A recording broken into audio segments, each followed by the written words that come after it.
Jennifer, running from someone, hides in a phone booth. A mysterious man pulls up there, so she runs from there to hide. The man gets out of the car and shuts Jennifer's car door. Jennifer hides in the bathroom. The man enters and starts opening every door as she tries not to scream. When the man opens her stalls, she locks the door from outside and runs from there. As she comes to her car, she finds it locked, so she breaks open the window. She enters and tries to start the car, but it won't start. Suddenly, she sees the man in front of her. As she tries hard to start the car, she sees that the man has vanished. She is finally able to start the car and tries to drive away, but it is hooked to the man's car and she can't move it. So she gets out of the car and runs, but soon gets hit by a car. The driver gets out of the car and tells others to call the ambulance. In the hospital, she's being taken into the operating theater where she is getting flashes of her attacks. A man comes to the hospital telling the nurse that his name is Russell and that his wife is admitted to the hospital because of an accident. As the nurse tells him she is being treated, Russell runs to see her. He sees that Jennifer is being treated when other hospital staff take him away from her. While waiting, he asks the nurse about the condition of his wife. She assured her that she will be okay, but there is a chance she may lose her memory. They will inform him when she wakes up. Russell waits for a long time, and when he is about to fall asleep, nurse calls her, saying he can now meet her. He goes there and sees her sleeping. He kisses her on the forehead while a mysterious man is looking at them. Detective Frank is buying a toy for his daughter when he gets a call about the accident. He is interviewing Russell. Russell says that she went out to buy groceries and didn't come back, so he goes to find her when he hears about the accident and find her here. Detective asks if everything was okay in their marital life. He replies that they're newly married, so everything was fine. Detective gives him his card and tells when Jennifer wakes up, he wants to talk to him. Detective Frank comes back to his home. It turns out his daughter has gone missing, and despite being a detective, he couldn't find her. On her birthday, he stores toys for her, a silent tribute to the loss that drives his relentless dedication to work. The nurse delivers the news. Jennifer has woken up. Russell listens as the doctor warns that her memories may never return, but they must keep trying. Resolute, Russell insists they do whatever it takes to bring her back to herself. He meets with Jennifer. She confused and asks what happened. He tells her everything and asks if he remembers him. Seeing her overwhelmed, he reassures her there's no need to worry. Together, they'll work to restore her memory. Then, with quiet determination, he introduces himself. Detective Frank is interviewing the person who hit Jennifer. He tells him that he understands it was an accident, but he wants to know if he saw something unusual. The man says he saw a white pickup truck pulling a car, which seemed a bit weird. He presents the evidence to his supervisor, insisting it wasn't a simple accident. The supervisor reminds him that burying himself in work won't undo what happened to his daughter. Just then, another officer arrives. Someone is here about Jennifer's case. It is Mr. Khan. In the hospital, Russell is showing Jennifer their photos and telling her how they met. She asks if he informed her parents. He replies that her parents are dead. They died a couple of years ago in a fire. Mr. Khan, with a flower, comes to meet Jennifer, but the nurse says she is only meeting with family. So he replies, just make sure she gets the flower and leaves. Russell watches him. He and Jennifer are playing games to help her with her memory. They spend time together. Time goes by. The hospital decides to let her go. They give her a cane and advise them to follow up with the treatment. Russell helps her to get into the car, where she gets some flashes of that night. Russell tells her not to worry. Everything will be fine. They arrive at the house. Jennifer is surprised to see the big house. She sees their picture. As she explores the house, the sight of the fireplace triggers more flashes of memory. Noticing her distress, he gently leads her to the lawn, offering reassurance. He says they're the only house in the area. Later, he carries her to the bedroom, settling her on his bed. While cooking, Russell gets a call from Frank. He asks about the white pickup truck and wants to talk with Jennifer, but Russell worried it would be overwhelming for her. Frank assures her that he will be easy on her and asks her to meet with him tomorrow. Russell agrees. At dinner, Jennifer asks what the call was about. He says it's from work, asking him when he can join. Jennifer wonders if she works, but Russell replies that after their marriage, she left as she wanted to start a family. She asks about her friend. He says that he informed them, and one of her friends will come to meet her after coming back from their vacation. Late at night, Russell goes to meet with Mr. Khan to inquire why he came to the hospital. When he replies it's personal, he starts to hit him. He turned on the alarm of his car. As neighbors are coming out, he takes him into the bushes, choking him. After the neighbor goes inside, he takes him out. Jennifer wakes up and sees that Russell is not in bed. She finds him doing something on the lawn. In the morning, when Russell and Jennifer didn't come, he runs his name on their database, but can't find anything. He then visits the hospital and asks the nurse for their address. Russell tells Jennifer he will go out to bring some supplies and leaves. She checks their wedding photos when she finds a photo a bit suspicious. She comes down the stairs and goes to Russell's study. He tries to open his laptop and tries her name as the password, but can't open it. When he comes back, he pretends to check the books. He shows her that he bought her a new phone. Jennifer opened it but couldn't find any cell tower. Russell says it happens as they live in a remote place. Frank arrives at the address the nurse provided. The house owner comes out and tells him that they're leaving here for a long time, doesn't know any Russell or Jennifer. He then calls one one of the officers and asks if able to track the number, but they reply negatively. At night, Russell tries to intimate with Jennifer, but when she gets some flashes of the night, she stops saying she needs more time. Russell, frustrated, tells her that he sacrificed so much for her. Later, he apologized, but Jennifer went to sleep. Late at night, he looks at Jennifer from a CCTV camera. Frank calls the nurse and asks her for the CCTV footage of the night when Jennifer was brought in. She replies that she will send it to her. He is checking Jennifer's files and finds a tattoo on Jennifer. The footage comes in, and he finds that it was Russell who was driving the white pickup truck. He goes to a tattoo parlor and asks the owner the meaning of the tattoo. He tells him that it denotes Allen. He searches Jennifer Allen on their database and finds her address. He goes to the house and finds it open. He checks out the house and finds Jennifer's parents' dead bodies. Jennifer wakes up to a nightmare. Russell has come out with flowers, apologizing for the earlier night. Later in the day, Jennifer tells him that she will cook for him and asks if he can bring some supplies. As he is talking, she takes out his wallet and hides it. Russell goes out, locking her in the room. She checks his wallet and finds her ID. Her real name is Jennifer Allen. She unlocks the door with a clip. He unlocks Russell's laptop with her real name. It opens, and she finds her real husband's photos. Every photo he shows her was edited. She tries to connect with a network, but finds the wire has been cut. On the way, seeing that his wallet is missing, he turns around. Frank is in Jennifer's office, where he finds a photo of them and sees Jennifer with the real Russell. And the man who claimed to be Russell is in the background. From a boss, he knows that his real name is Ryan. He was fired after punching one of their employees. Jennifer is trying to find a cell tower when she finds that the sim is burned. She falls on the ground and discovers a dead body when Ryan comes and knocks her out. She takes her to the bedroom and says she mistakenly fell to the ground. He gives her some medicines, but when Jennifer asks where her real husband is, he bound her to bed and left. He is buying some supplies when the nurse comes and approaches him, asking him why they didn't continue with treatment. He ignores her, tells her to get away, and leaves from there. While driving fast, he gets pulled over by a cop. Jennifer wakes up and frees her leg. She goes downstairs and tapes her leg. She then goes to the garage and finds her car. Inside, she finds her phone. When Ryan comes, she hides in the back seat. She is getting a strong smell. It turns out real Russell's body is in the trunk. As Ryan comes back to the room, Jennifer runs to the bedroom and hides her leg. He comes to the room and is about to check her leg when a calling bell rings. He goes downstairs and finds it's the seat of Frank. He wants to talk to him, so he lets him enter. Frank enters the house and starts to check it out. He takes out his gun. Jennifer also comes downstairs and tells Frank about the back door. But as he is about to enter, Ryan knocks him out from behind. Jennifer, seeing Frank, tries to run away, but Ryan catches her. He then put her into the bedroom and lock her there. Ryan put Frank in the icebox. Jennifer tries to find a cell signal with her phone, where she finds her and Russell's video. Ryan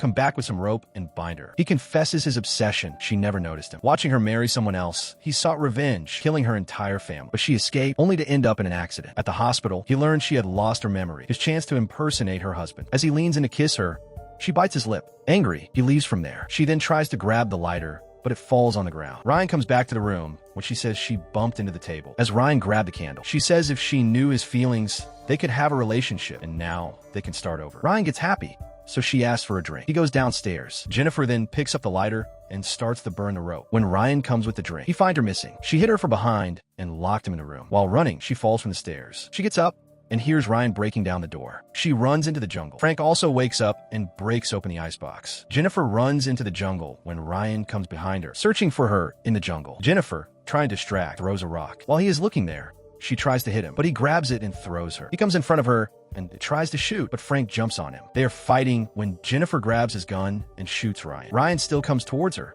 so she shoots him dead. She hugs Frank. 3 months later, Frank is now donating his daughter's toys. He has retired and leaving from there. Jennifer comes to meet him, where he gives him a letter from the real Russell, which he found from their boss. She reads the letter in the car, where he expresses his love for her. So this was the recap of the movie Secret Obsession 2019. Check out our other videos as well.